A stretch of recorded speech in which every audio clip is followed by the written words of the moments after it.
rezim Iran secara resmi hidup di realitas alternatif.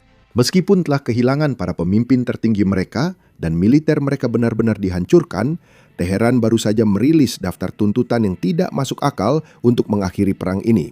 Memerintahkan Amerika Serikat untuk membayar mereka miliaran dolar sebagai ganti rugi dan sepenuhnya meninggalkan Timur Tengah. Tidak mengejutkan siapapun, Washington sudah menolak kesepakatan ini. Amerika Serikat membalas dengan ultimatum 6 poin yang menghancurkan, menuntut penghancuran total program nuklir Iran. Berikut rinciannya. Berikut tuntutan Iran. Jaminan untuk tidak pernah mengulangi perang. Penutupan semua pangkalan air risas di Timur Tengah. AS dan Israel membayar kompensasi penuh kepada Iran dan semua perang lain di kawasan, termasuk kepada kelompok pro-Iran. Memberlakukan rezim hukum baru di Selat Hormuz. Menyerahkan elemen media yang bermusuhan kepada Iran. Sekarang saya tidak yakin apa yang mereka maksud dengan menyerahkan elemen kepada media yang bermusuhan. Dan saya juga tidak yakin apakah itu termasuk business basics atau tidak. Tapi untungnya bagi saya, tampaknya Amerika Serikat sudah menolak tuntutan ini. Sebelum kita membahas usulan balasan dari INS Reid, mari kita telusuri lebih dalam tuntutan-tuntutan yang diajukan oleh Iran. Poin Selat Hormuz itu cukup penting. Sekarang Iran ingin menjadikan perairan internasional sebagai wilayah kedaulatannya dan memungut biaya kapal yang melintas. Ini sudah mulai terlihat. Iran mengenakan biaya 2 juta dolar per perjalanan pada kapal dari negara seperti India dan Tiongkok untuk melintasi Selat Hormuz. Iran pada dasarnya mencoba menjadi negara mafia. Sekarang, seperti yang saya katakan, Amerika Serikat sudah menolak tuntutan ini, dan inilah permintaan Amerika Serikat sebagai gantinya. Menurut laporan dari Axios, belum ada kontak langsung antara Amerika Serikat dan Iran, tetapi pesan-pesan sedang disampaikan melalui perantara seperti Mesir, Qatar, dan Inggris. Penting diingat, Oman tidak termasuk dalam daftar itu. Meskipun orang Oman pernah menjadi mediator dalam negosiasi yang sedang berlangsung sebelum perang ini, itu sebenarnya merupakan perkembangan penting yang akan kita bahas sebentar lagi. Tapi pertama-tama berikut 6 tuntutan ISREC. Yang pertama, ISREC ingin Iran tidak memiliki program rudal selama 5 tahun. Kedua, tidak ada pengayaan sama sekali. Ketiga, penonaktifan fasilitas nuklir Natanz, Isfahan, dan Fordo. Keempat, pengawasan ketat dari luar terhadap sentrifugos Iran. Ini juga penting dan akan kita bahas sebentar lagi. Kelima, perjanjian pengendalian senjata dengan negara-negara regional yang membatasi jumlah rudal tidak lebih dari 1.000. Dan keenam, tidak ada pendanaan untuk proksi seperti Hizbullah, Houthi, dan Hamas. Sekarang mengenai reparasi, Amerika Serikat sudah mengatakan tidak. Tapi Amerika Serikat bersedia mengembalikan uang Iran yang dibekukan. Pemerintah mengatakan Iran bebas menyebutnya apapun, bahkan menganggapnya sebagai reparasi. Seperti yang kalian lihat, banyak tuntutan ini sebenarnya sama seperti sebelum perang, yaitu saat negosiasi. Tapi disinilah keadaannya jadi agak aneh. Oman sebenarnya adalah mediator dalam putaran terakhir pembicaraan nuklir.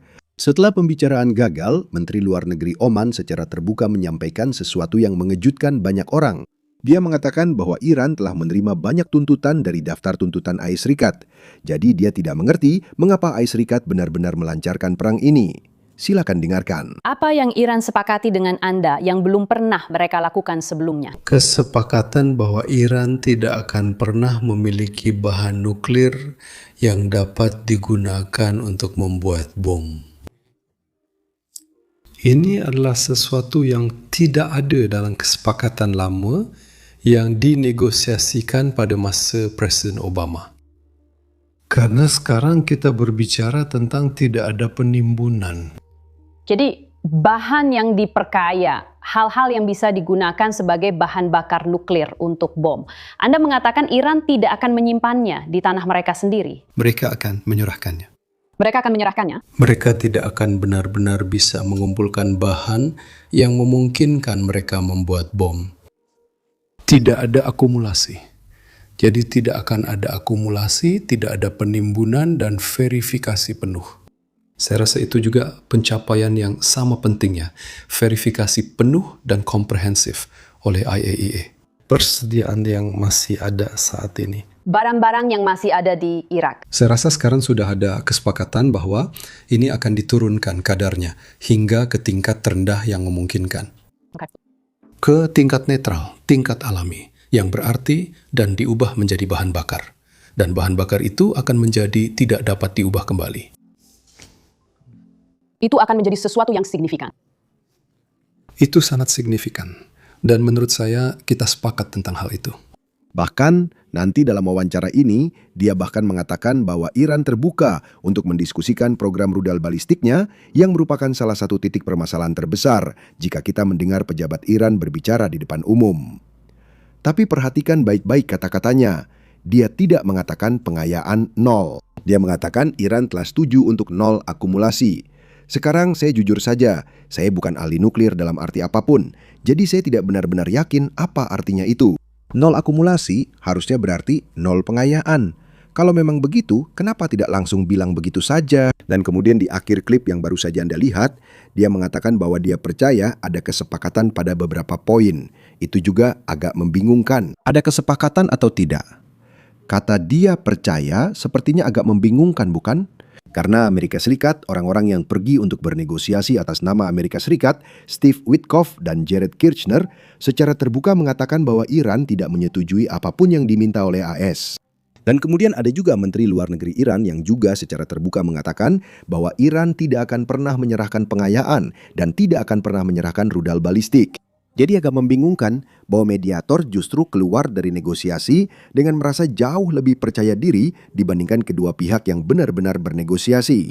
Baiklah, mari kita telusuri itu karena sekarang kita memiliki lebih banyak informasi di balik motifnya mengatakan semua ini. Sebelum lanjut, jangan lupa tekan like dan subscribe di bawah untuk mendukung kami, apalagi saat membahas perang ini. Kini, bukan hanya Menteri Luar Negeri Oman yang bicara tidak masuk akal sebelum perang. Setelah perang dimulai, ia juga gencar mengkritik Amerika Serikat. Dia juga menulis opini di The Economist bahwa Amerika merusak kawasan ini dengan perang yang sebenarnya tidak perlu. Dia mengatakan dalam opini tersebut bahwa kita sedang berada di ambang kesepakatan besar. Dan sekarang, Oman tidak lagi menjadi bagian dari negosiasi di masa depan. Amerika Serikat lebih memilih Qatar, Mesir, atau bahkan mungkin Inggris yang bisa menjadi mediator daripada Oman. Jadi jelas ada sesuatu yang terjadi. Dan sekarang kita mulai mengetahui apa sebenarnya yang terjadi. Ini berasal langsung dari program energi nuklir PBB. Kepala lembaga ini adalah Rafael Grossi, seorang Argentina yang tugasnya adalah menginspeksi negara-negara yang telah menandatangani perjanjian NPT, yaitu perjanjian non-proliferasi. Negara-negara ini sepakat tak membangun senjata nuklir, sehingga harus membuktikan tak memakai lokasi tersembunyi untuk membuatnya. Tebak apa? Dia sebenarnya berada di ruangan saat negosiasi berlangsung antara Amerika Serikat, Iran, dan Oman sebagai mediator.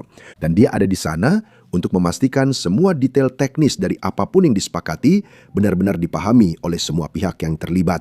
2 hari lalu, dia menyatakan sesuatu yang bertentangan dengan apa yang selama ini diupayakan Oman. Dia terang-terangan bilang tak ada kesepakatan antara Amerika Serikat dan Iran.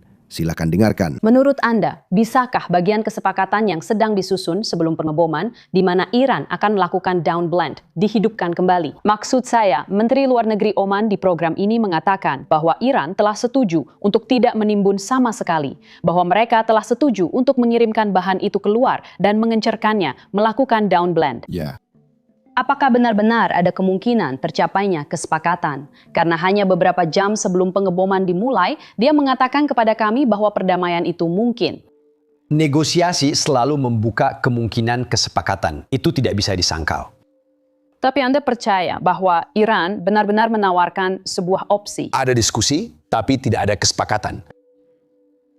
Tidak tercapai kesepakatan pada hari Jumat itu saat pengeboman dimulai. Menteri Luar Negeri Oman menyatakan butuh 90 hari lagi. Apakah kesepakatan nyata akan terjadi? Mungkin saya rasa saya patut memuji usahanya. Saya sangat menghormatinya. Saya pikir dia benar-benar berusaha sangat-sangat keras.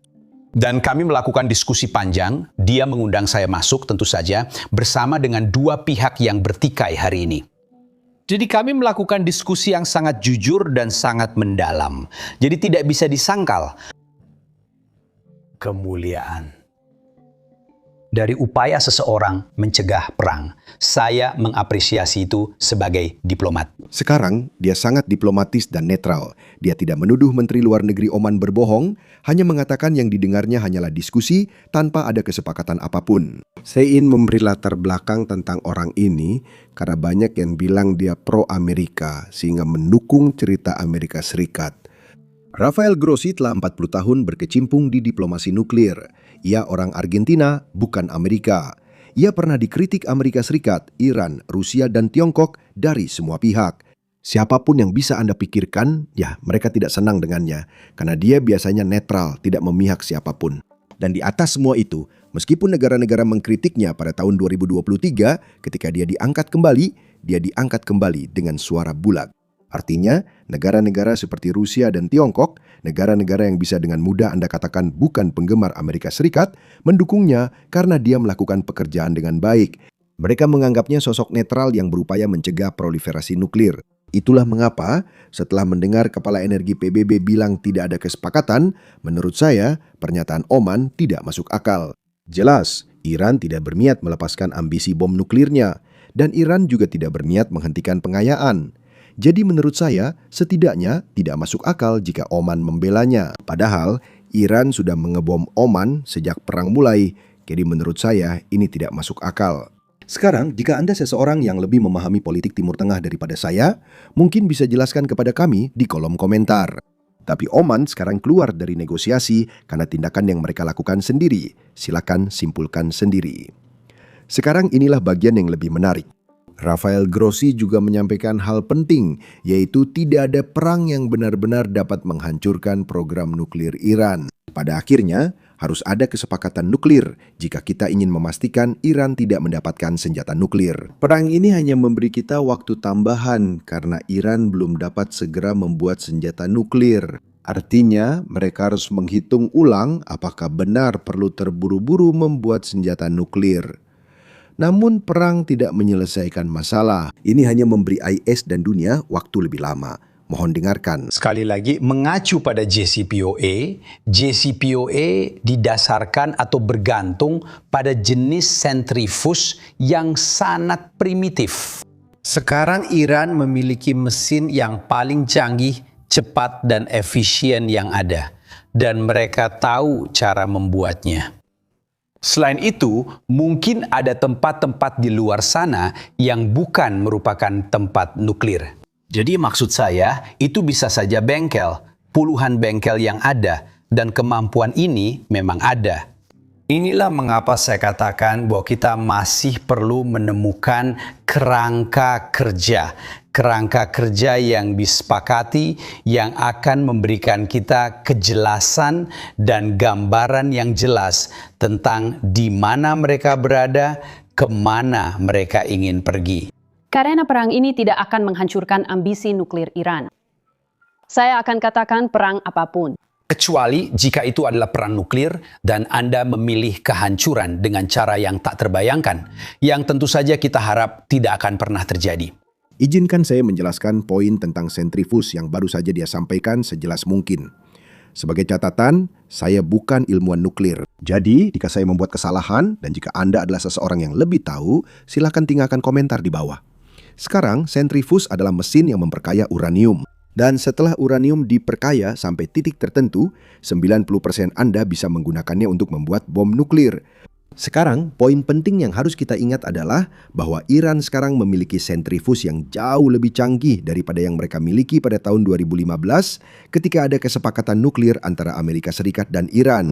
Lebih penting lagi, mereka bukan hanya punya sentrifus canggih, tapi juga tahu cara membuatnya. Pengetahuan itu tak bisa dihancurkan bom, seperti yang kalian dengar di cuplikan tadi. Bukan hanya satu atau dua orang yang tahu. Pengetahuan ini sudah menyebar di komunitas ilmuwan mereka, sehingga kita harus selalu mengingatnya. Tentu saja, ini bukan berarti kita sudah melewati titik tanpa jalan kembali, seperti yang dikatakan beberapa orang di media sosial. Karena bahkan dengan pengetahuan itu, membangun ribuan sentrifus dan memperkaya uranium dari tingkat alami hingga 90% membutuhkan waktu, mungkin 1 tahun bahkan mungkin lebih. Jadi, Iran masih bisa mencoba untuk membuat senjata nuklir di masa depan, tetapi sekarang akan memakan waktu jauh lebih lama dibandingkan sebelum perang ini. Sekarang, inilah kartu truf yang benar-benar dimiliki Iran. Tidak bermaksud membuat permainan kata. Mereka memiliki sekitar 400 kg, kira-kira 900 pon uranium yang telah diperkaya hingga 60%. Sebagian besar berada di Asfahan dan terkubur di bawah tanah. Sekarang, meskipun saat ini tidak benar-benar berada di tangan Iran, itu tetap sangat penting. Itu karena meningkatkan tingkat pengayaan dari 60% ke 90% adalah lompatan yang sangat singkat dibandingkan memulai dari awal. itu memerlukan lebih sedikit waktu dan peralatan, sehingga Iran juga membutuhkan waktu lebih singkat untuk membangunnya. Karena mereka sudah punya uranium 60%, mereka tak perlu membangun banyak peralatan. Semoga kalian paham maksud saya. Artinya, setiap kesepakatan mendatang dengan Iran harus membahas stok ini, karena tanpa itu, kesepakatan tidak berarti apa-apa. Sekarang, seperti yang sudah kita bahas di awal video, diplomasi sebenarnya sudah mulai berjalan, karena kedua belah pihak sudah mulai mengajukan tuntutan mereka. Tapi sekali lagi, seperti yang kalian lihat dari tuntutan-tuntutan itu, kedua belah pihak masih sangat-sangat jauh dari mencapai kesepakatan, karena tidak ada yang benar-benar mengalah dalam negosiasi dibandingkan saat perang ini dimulai.